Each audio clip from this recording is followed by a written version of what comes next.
આજે આપણે કરીશું ઓમકાર. ઓમકાર એ 3 વર્ડનો બનેલો છે. અ, ઉ અને મ. ત્રણેય વર્ડનું મિશ્રણ છે ઓમકાર. ઓમકાર એ શારીરિક અને માનસિક સ્વસ્થતા માટે ખૂબ જરૂરી છે.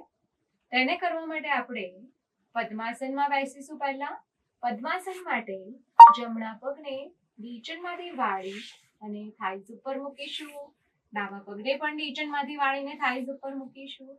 બંને હાથની પહેલી આંગળીનો હળવો સ્પર્શ, ધ્યાન મુદ્રા, આંખો કોમળતાથી બંધ, સ્પાઇન સ્ટ્રેટ. શરૂ કરીશું.